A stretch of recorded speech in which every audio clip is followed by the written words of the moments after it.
मैं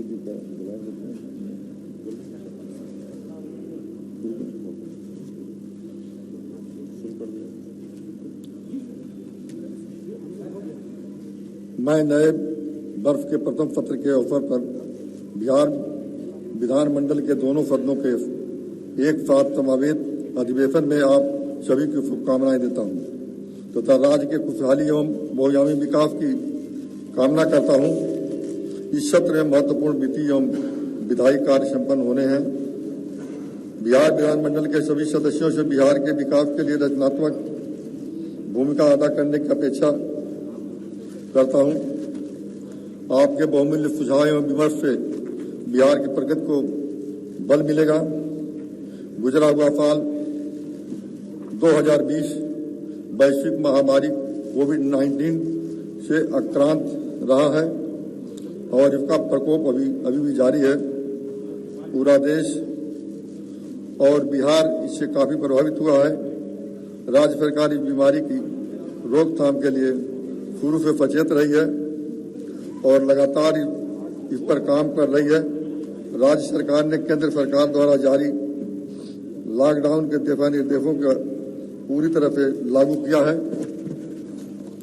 इस महामारी के दौरान राज्य की सरकार द्वारा लोगों को राहत पहुंचाने के लिए सभी प्रकार के कदम उठाए गए हैं तथा इसके लिए 10,000 करोड़ रुपए से अधिक की राशि व्यय की जा चुकी है। केंद्र सरकार से इसके लिए जरूरी मदद मिली है। इस बीमारी का सामना करते हुए सबको स्वस्थ रखने के लिए राज्य सरकार ने अथक प्रयास किया है। राज्य सरकार द्वारा इस बीमारी की रोकथाम के लिए जांच की सुविधा एवं इलाज की समुचित व्यवस्था की गई है। कुछ दिन पहले के आंकड़ों के अनुसार प्रति 10 लाख जनसंख्या पर 1,72,425 लोगों की जांच की गई है, जबकि राष्ट्रीय औसत 1,49,440 है। राज्य में कुल 2 करोड़ 20 लाख से अधिक जांच किया गया है। बिहार में कोरोना से रिकवरी रेट 99.19% है, जबकि राष्ट्रीय औसत 97.31% है। कोविड-19 से मृत्यु की प्रतिशत जहां पूरे देश में 1.43% है, वहीं बिहार राज्य में यह 0.58% है। राज्य सरकार के प्रयासों का परिणाम हुआ है कि बिहार में कोरोना का संक्रमण रोग कुछ हद तक नियंत्रित है। राज्य में एक्टिव मरीजों की संख्या घटकर 587 रह गई है। केंद्र सरकार पूरे देश में कोविड-19 के टीकाकरण के लिए पूरी तरह तत्परता से काम कर रही है। केंद्र सरकार के प्रयासों का नतीजा है कि अन्य विकसित देशों की तरह भारत में भी वैक्सीन बनाई जा रही है। तब पूरे देश में एक स्वास्थ्य टीकाकरण के लिए दो प्रकार की वैक्सीन कोविशील्ड तथा कोवैक्सीन पर्याप्त मात्रा में उपलब्ध करा रही है। टीकाकरण की किसी प्रकार से किया जाना, इसके लिए आवश्यक दिशा निर्देश निर्गत किए गए हैं। बिहार में भी केंद्र सरकार के दिशा निर्देश के अनुसार टीकाकरण का काम चल रहा है। सबसे पहले स्वास्थ्य कर्मियों का टीकाकरण कराया गया है, जिसमें बिहार पूरे देश में अव्वल रहा है। उसके बाद फ्रंट लाइन वर्कर्स का टीकाकरण होना है, जिसका काम अभी चल रहा है। उसके बाद 50 वर्ष से अधिक आय के तथा 50 वर्ष से कम आय के गंभीर बीमारियों से ग्रस्त व्यक्तियों को टीकाकरण किया जाएगा। बिहार में 4,95,792 लोगों को टीका लगाया जा चुका है। राज्य सरकार का संकल्प है कि कोरोना से बचाव के लिए पूरे राज्य में इसका निःशुल्क टीकाकरण कराया जाएगा।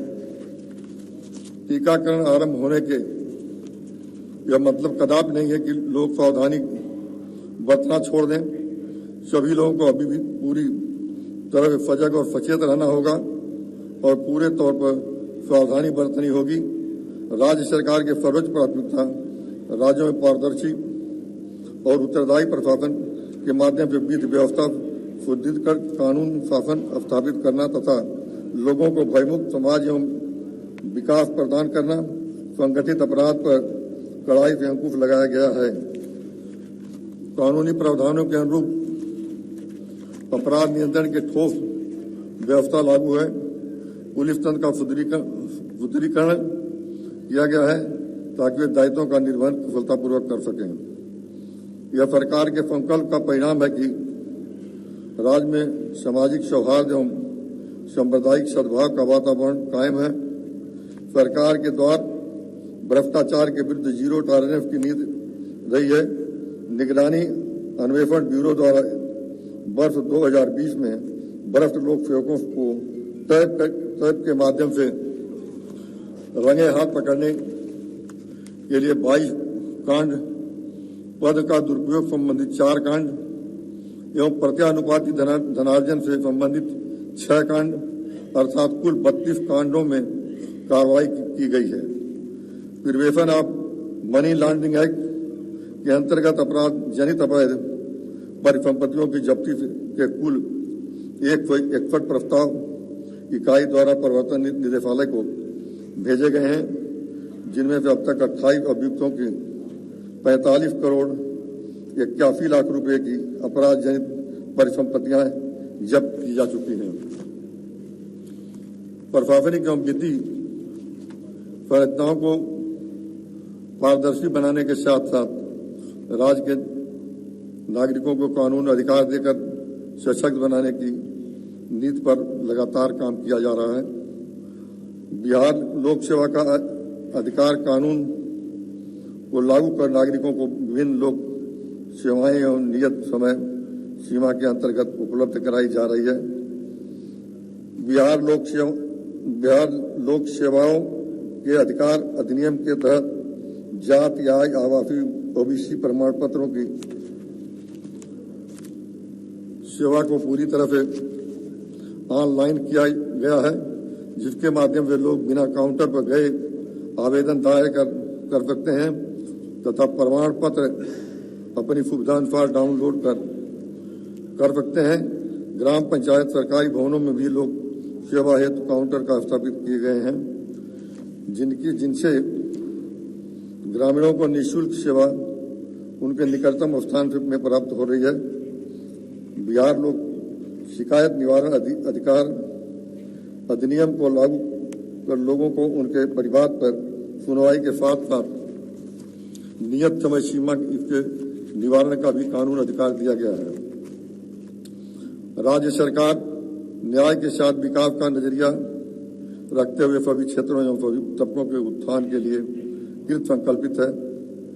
राज्य में विकास की रणनीति समावेशी विकेंद्रीकृत होने के साथ आर्थिक प्रगति पर आधारित है।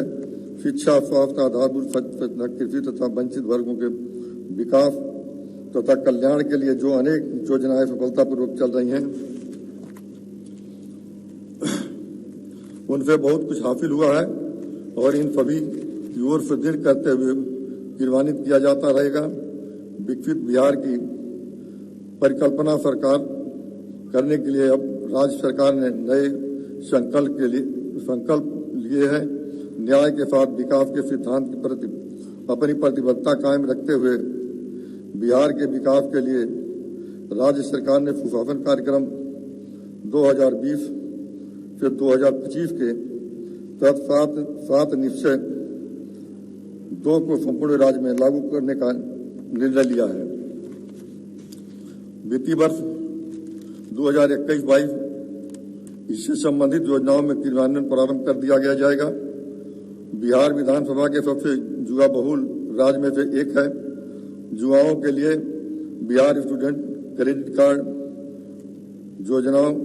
योजनाओं का स्वयं सहायता प्राप्त योजना कुशल युवा कार्यक्रम लागू है, जिसका लाभ बिहार के युवा उठा रहे हैं।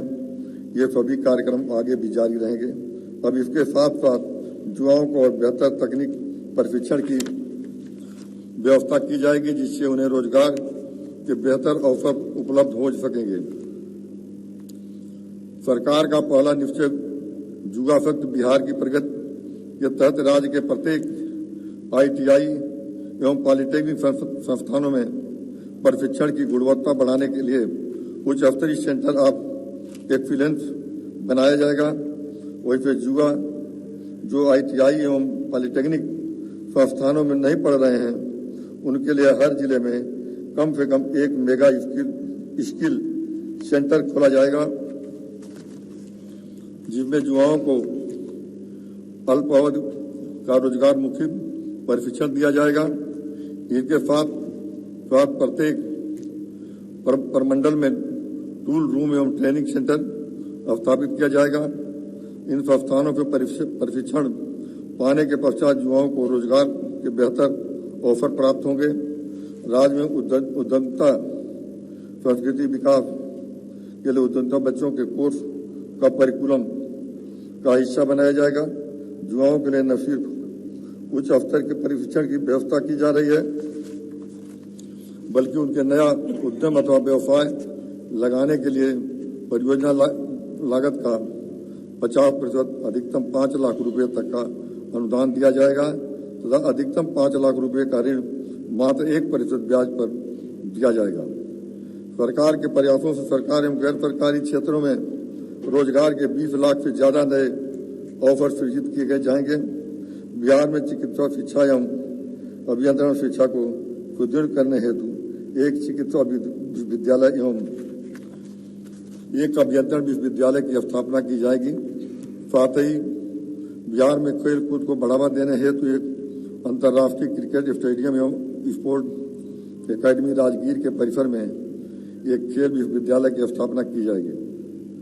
राज्य सरकार महिला सशक्तिकरण के प्रति संवेदनशील है और यह इसकी प्रमुख नीतियों का अभिन्न अंग है।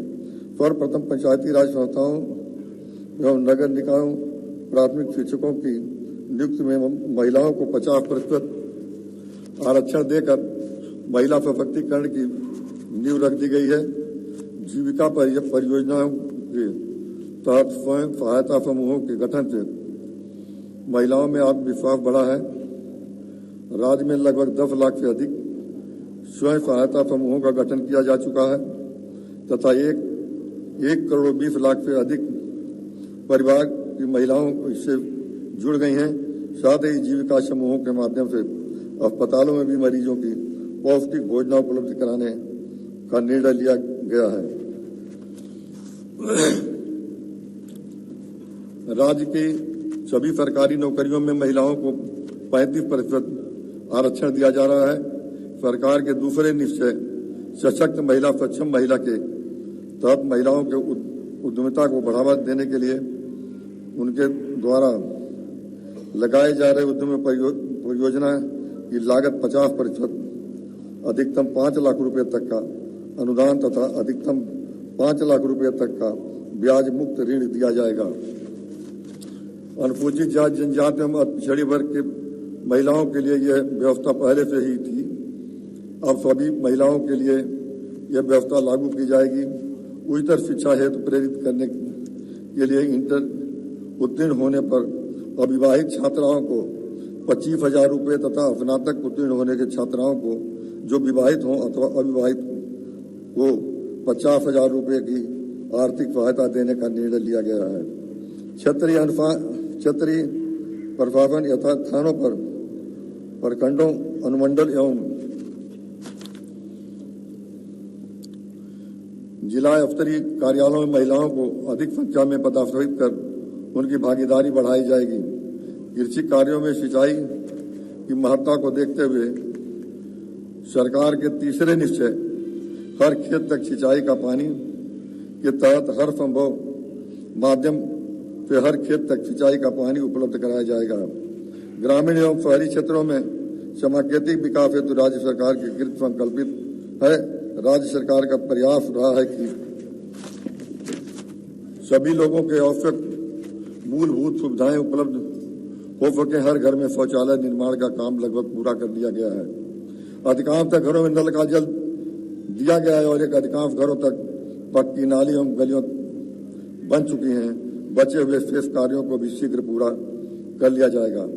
सरकार के चौथे निश्चय स्वच्छ गांव समृद्ध गांव के तहत हर घर नल का जल, हर घर तक पक्की नाली, गलियों में हर घर शौचालय जैसी सभी योजनाओं को रख रखाव के लिए विशेष व्यवस्था की जाएगी। सभी गांवों में सोलर स्ट्रीट लाइट लगाई जाएगी। गांव में भी ठोस एवं तरल अपशिष्ट प्रबंधन एवं मल प्रबंधन की व्यवस्था कराई जाएगी। आधुनिक तकनीकी का इस्तेमाल कर दुग्ध उत्पादन एवं प्रसंस्करण करके मुर्गी पालन एवं मछली पालन को बढ़ावा दिया जाएगा। इनसे राज्य के पशुपालकों एवं मछली पालकों की आय बढ़ेगी।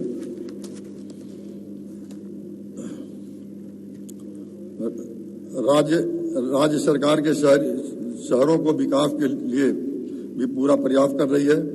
सरकार के 5वें निश्चय है स्वच्छ शहर विकसित शहर के तहत सभी शहरों को ठोस एवं तरल अपशिष्ट प्रबंधन की व्यवस्था कराई जाएगी। शहर में रह रहे बेघर भूमिहीनों गरीबों लोगों को बहुमंजिला भवन बनाकर और आवासन उपलब्ध कराया जाएगा। सभी शहरों में स्ट्रॉम क्वार्टर ड्रेनेज सिस्टम का बनाया जाएगा, जिससे कि शहरों में जल जमाव की समस्या न रहे।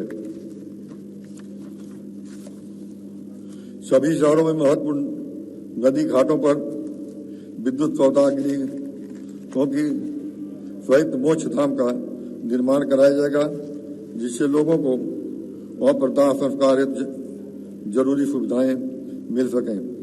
शहरों में वृद्धजनों के लिए आश्रय स्थल बनाया जाएगा। वृद्धजनों के लिए आश्रय स्थल बनाया जाएगा। राज्य के कोने कोने से आधारभूत संरचनाओं का निर्माण कराया गया है। बिहार में सड़कों तथा पुलियों का जाल बिछाकर राज्य के हर सुदूर क्षेत्र से 6 घंटे से राजधानी पटना पहुंचने का लक्ष्य प्राप्त कर लिया गया है।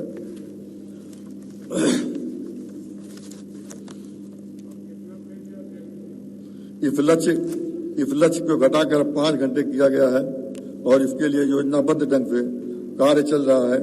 लगभग सभी ग्रामीण बसाहटों को एकल संपर्कता दी गई है। सड़कों एवं पुलों के अनुरक्षण के लिए नीति बनाई गई है। इन कार्यों को आगे बढ़ाते हुए सरकार के 6ठे निश्चय सुलभ संपर्कता के तहत शहरी क्षेत्रों में जाम की समस्या को मुक्ति एवं सुचारू यातायात के संचालन हेतु आवश्यकता अनुसार बाईपास एवं फ्लाईओवर का निर्माण कराया जाएगा। साथ ही ग्रामीण क्षेत्रों में गांवों को महत्वपूर्ण स्थानों यथा प्रखंड थाना अनुमंडल बाजार अस्पताल राज्य उच्च पथ एवं राष्ट्रीय उच्च पथों पर तक संपर्कता हेतु नई सड़कों का निर्माण कराया जाएगा। सरकार के 7वां निश्चय सबके लिए अतिरिक्त स्वास्थ्य सुविधा के तहत पशुओं एवं लोगों के लिए भी बेहतर स्वास्थ्य सुविधा की व्यवस्था की जाएगी। प्रत्येक 8 से 10 पंचायतों पर अस्पताल की व्यवस्था की जाएगी। पशुओं के लिए चिकित्सा सुविधा, टीकाकरण, कृत्रिम गर्भाधान, कृमिनाशन जैसी सेवाएं निःशुल्क होगी और उनकी डोर स्टेप डिलीवरी कराने की ठोस व्यवस्था की जाएगी। लोक कॉल सेंटर में फोन कर अथवा मोबाइल ऐप के माध्यम से इन सुविधाओं को प्राप्त कर सकेंगे। टेलीमेडिसिन के माध्यम से भी पशु अस्पताल जुड़े रहेंगे, जिनसे चिकित्सा परामर्श दिया जा सकेगा और आवश्यकता अनुसार मोबाइल यूनिट माध्यम से पशु चिकित्सालय एवं अन्य कर्मियों को द्वारा लोगों के घरों में पहुंचकर सेवाएं दी जाएंगी। देसी गोवंश के संरक्षण एवं संवर्धन हेतु पशु विज्ञान विश्वविद्यालय के अंतर्गत गोवंश विकास संस्थान की स्थापना की जाएगी। स्वास्थ्य केंद्रों को नियमित एवं बेहतर रूप से संचालित कर लोगों को बेहतर स्वास्थ्य सेवाएं दी जाएंगी तथा टेलीमेडिसिन के माध्यम से लोगों को बेहतर इलाज की व्यवस्था की जाएगी। प्राथमिक स्वास्थ्य केंद्रों को सामुदायिक स्वास्थ्य केंद्र, अनुमंडल अस्पताल एवं जिला अस्पताल में उपलब्ध सुविधाओं को और बेहतर और विस्तारित किया जाएगा। हृदय में छेद के साथ जन्मे बच्चों के निःशुल्क उपचार के लिए नई योजना बाल हृदय योजना लागू की जा रही है। सुशासन 2020 से 25 के अन्य कार्यक्रम के तहत विदेशों में शिक्षा प्राप्त करने जाने वाले विद्यार्थियों के लिए डिजिटल काउंसलिंग सेंटर, राज्य के लिए बाहर काम करने वाले कामगारों को पंचायतवार डाटा बेस का संसाधन एवं केंद्र सरकार के आयोग से दलहन की खरीद की व्यवस्था शामिल है। राज्य सरकार ने मानव संसाधन के विकास को दृष्टिगत कर शिक्षा पर शुरू से ध्यान केंद्रित किया है। विद्यालयों से वंचित वर्गों को दाखिल सुनिश्चित कराने एवं लड़कों लड़कियों के बीच शिक्षा के अंतर को दूर करने के लिए बहुआयामी रणनीति के तहत राज्य सरकार द्वारा प्राथमिक, माध्यमिक एवं उच्च माध्यमिक विद्यालय खोले गए हैं। कक्षाओं की संख्या बढ़ाई गई है। शिक्षकों को उपलब्धता एवं उपस्थिति सुनिश्चित की गई है और पोशाक, साइकिल, प्रोत्साहन एवं छात्रवृत्ति योजनाएं चलाई गई हैं। सभी पंचायतों में उच्च माध्यमिक विद्यालय की स्थापना का लक्ष्य रखा गया है। 5082 पंचायतों में माध्यमिक विद्यालय की स्थापना की जा चुकी है तथा शेष 3304 पंचायतों में भी कक्षा 9 की पढ़ाई शुरू हो गई है। बिहार की जनता को गुणवत्ता युक्त विविध प्रकार की चिकित्सीय सुविधाएं सुगमता पूर्वक समाज के अंतिम पावदान तक पहुंचने के लिए राज्य सरकार सतत प्रयत्नशील है। आमजन को स्वास्थ्य सुविधा उपलब्ध कराने हेतु सरकार द्वारा विभिन्न स्वास्थ्य योजनाओं की संचालित की जा रही हैं एवं राज्य में बुनियादी स्वास्थ्य सेवाओं को सुदृढ़ कर विशिष्ट एवं आधुनिक चिकित्सा की प्रणाली की स्थापना की कार्रवाई की जा रही है।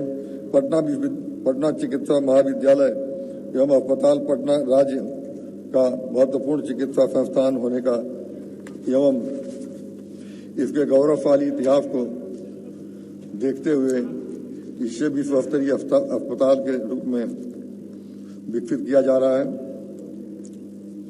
5,540 करोड़ रुपए की लागत से इसे 5,462 बेड के अस्पताल एवं 250 नामांकन के चिकित्सा महाविद्यालय के रूप में पुनर्विकसित किया जा रहा है, जिसका कार्यारंभ दिनांक 8/2/2021 को किया गया है। यह देश का सबसे बड़ा अस्पताल होगा तथा पूरे विश्व में यह दूसरे स्थान पर अस्पताल होगा।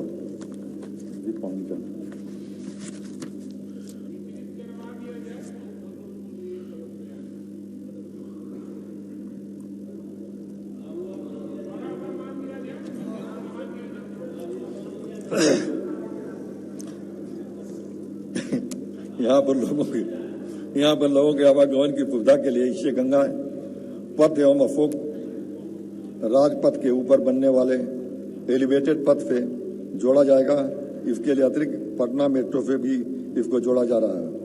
इंदिरा गांधी आयुर्विज्ञान संस्थान पटना में कुल बेडों की संख्या 2,732 किए जाने का कार्य जारी है। इस संस्थान में किडनी और कॉर्निया प्रत्यारोपण, बाईपास सर्जरी का कार्य आरंभ हो चुका है। लीवर प्रत्यारोपण की भी सारी व्यवस्थाएं की जा चुकी हैं। निकट भविष्य में हृदय प्रत्यारोपण आदि कार्य प्रारंभ किए जाने की योजना है। इसके अतिरिक्त इस संस्थान में राज्य कैंसर संस्थान के रूप में 100 बेड के अत्याधुनिक संस्थान का निर्माण किया कार्य पूर्ण कर लिया गया है। श्री कृष्ण चिकित्सा महाविद्यालय एवं अस्पताल के मुजफ्फरपुर में टाटा मेमोरियल अस्पताल एवं मुंबई के सहयोग से कैंसर अस्पताल के निर्माण का हेतु 15 एकड़ भूमि स्थानांतरित कर दी गई है। मातृ मृत्यु दर, शिशु मृत्यु दर एवं टीकाकरण में आच्छादन को बढ़ाने हेतु विभिन्न माध्यम से विविध प्रकार के सकारात्मक पहल किए गए हैं, जिसका प्रतिफल है कि मातृ मृत्यु दर जो वर्ष 2005-06 में 312 थी, वह घटकर वर्तमान में 149 हो गया है। बर्फ 2005 से 2006 के फीसदी मृत्यु दर 1 तथा वह घटकर वर्तमान में 32 हो गया है। टीकाकरण का आच्छादन जहां 2005 में 6 में मात्र 11% था, वह अब बढ़कर 86% हो गया है। बिजली के क्षेत्रों में व्यापक सुधार लाया गया है। बिजली के सभी क्षेत्रों में यथा उत्पादन, संचारण एवं वितरण की व्यवस्था को सुदृढ़ किया गया है। हर घर में बिजली पहुंचा दी गई है। यह बिजली में हुए सुधार का नतीजा है कि वर्ष 2005 में बिजली की आपूर्ति जहां 700 मेगावाट थी, अब वह बढ़कर 5,932 मेगावाट से अधिक हो गई है। राज्य में कृषि कार्य हेतु राज्य सरकार द्वारा मुख्यमंत्री कृषि विद्युत संबंध योजना के तहत 1300 करोड़ 29 लाख रुपए की लागत से आयोजन स्वीकृत दी गई है, जिसका कार्य प्रारंभ हो चुका है। देश में पहली बार स्मार्ट मीटर का अधिष्ठापन प्रीपेड प्रणाली के साथ बिहार में शुरू किया गया है और अब तक 1 लाख से भी अधिक प्रीपेड स्मार्ट मीटर लगाया जा चुका है। कृषि एवं संबद्ध क्षेत्रों के समग्र विकास हेतु सरकार द्वारा कृषि रोड मैप बनाकर कई महत्वाकांक्षी कार्यक्रम चलाए जा रहे हैं। इन कार्यक्रमों की बदौलत कृषि एवं संबद्ध क्षेत्रों में उत्पादन एवं उत्पादकता में गुणात्मक वृद्धि हुई है एवं किसानों की आय में बढ़ोतरी हुई है। कोरोना महामारी के बाद जब सारे कार्य लगभग बंद हो गए तो किसानों के इस अर्थव्यवस्था को चलाए रखा है। किसानों को घर तक बीज पहुंचाने के लिए बीज की होम डिलीवरी शुरुआत की गई है। इस कार्यक्रम के तहत खरीफ 2020 से 20 मौसम में 49,246 किसान था। रबी के लिए 2020 के मौसम में 71,098 किसान लाभान्वित हुए। राज्य सरकार द्वारा जैविक खेती को बढ़ावा दिया जा रहा है तथा इसके लिए गंगा नदी के दोनों किनारों के एवं जिले के अन्य जिलों के मिलाकर कुल 13 जिलों का चयन किया गया है। पशु एवं मत्स्य संसाधन विभाग ग्रामीण अर्थव्यवस्था को सुदृढ़ करने एवं ग्रामीण रोजगार के सृजन में महत्वपूर्ण भूमिका है। पशुओं के स्वास्थ्य एवं बीमारियों के रोकथाम के लिए वर्ष 2020-21 में कुल 6 करोड़ 16 लाख पशुओं का टीकाकरण किया गया है। राज्य के सभी पशुओं की पहचान हेतु ईयर टैगिंग का कार्य विभाग द्वारा किया जा रहा है। राज्य के मत्स्य क्षेत्र में आशातीत विकास हुआ है। वर्ष 2019-20 में राज्य में 6,41,000 मैट्रिक टन मत्स्य उत्पादन हुआ। अब मत्स्य उत्पादन में बिहार देश का चौथा राज्य हो गया है। राज्य के सभी प्रखंडों में स्वचालित मौसम केंद्र अधिष्ठापन का कार्य समाप्ति पर है। साथ ही राज्य के सभी पंचायतों में स्वचालित रेन गेज लगाने का काम प्रगति पर है। लोगों का मौसम के संबंध में सटीक सूचना उपलब्ध कराने हेतु बिहार मौसम सेवा केंद्र की स्थापना की गई है। किसानों को लाभकारी योजनाओं से जोड़ने के साथ साथ उनकी उपज का वाजिब मूल्य भी दिलाया जा रहा है। राज्य में धान अधिप्राप्ति का कार्य पैक्स एवं व्यापार मंडलों के माध्यम से विकेंद्रीकृत तरीके से किया जा रहा है, जिसका मुख्य उद्देश्य किसानों को न्यूनतम समर्थन मूल्य का लाभ प्रदान कराना है। इस वर्ष राज्य में धान के अधिप्राप्ति की दिनांक 21 तक की जाएगी। कुछ दिन पहले तक 6,478 समितियों के माध्यम से 14,868 किसानों को लाभ 30,22,536 मैट्रिक टन का धान का प्रयोग किया जा चुका है। राज्य सरकार द्वारा दलित, महादलित आदिवासी पिछड़ा अल्पसंख्यकों तथा महिलाओं के लिए विशेष कल्याणकारी कार्यक्रम चलाए जा रहे हैं। सरकार की रणनीति उन सभी नागरिकों को सशक्त बनाने की रही है जो तुलनात्मक रूप से वंचित हैं और हाशिए पर हैं। सभी को बराबर का अवसर मिले ताकि वो इसका फायदा उठा सकें और विकास की संख्या धारा में शामिल हो सकें। राज्य में संचालित सामाजिक सुरक्षा पेंशन योजना के वित्तीय वर्ष 2020-21 में लगभग 91,85,000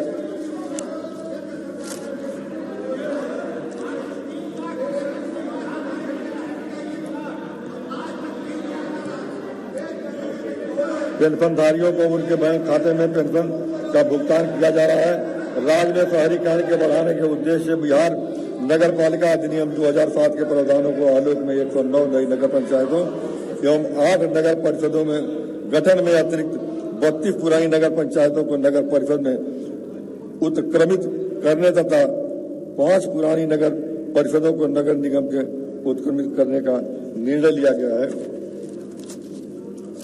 पटना में मेट्रो की सुविधा उपलब्ध कराने हेतु पटना मेट्रो रेल परियोजना का कार्य तेजी से कराया जा रहा है तथा इसके सितंबर 2024 तक पूर्ण किए जाने की लक्ष्य है। राज्य सरकार बिहार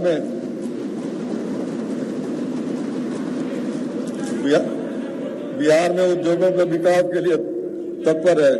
राज्य में औद्योगिक विकास एवं रोजगार के नए अवसर पैदा करने हेतु नई संशोधित औद्योगिक प्रोत्साहन नीति 2020 लागू की गई है। साथ ही कृषि आधारित उद्योगों एवं कास्ट आधारित उद्योगों का प्रोत्साहन देने हेतु नई नीति बनाई गई है, जिसके तहत औद्योगिक प्रोत्साहन नीति के अतिरिक्त कैपिटल सब्सिडी देने का प्रावधान रखा गया है। राज्य सरकार के इन प्रयासों से प्राथमिक एवं अति प्राथमिक क्षेत्रों में नए उद्योग लगाने की सहायता मिलेगी।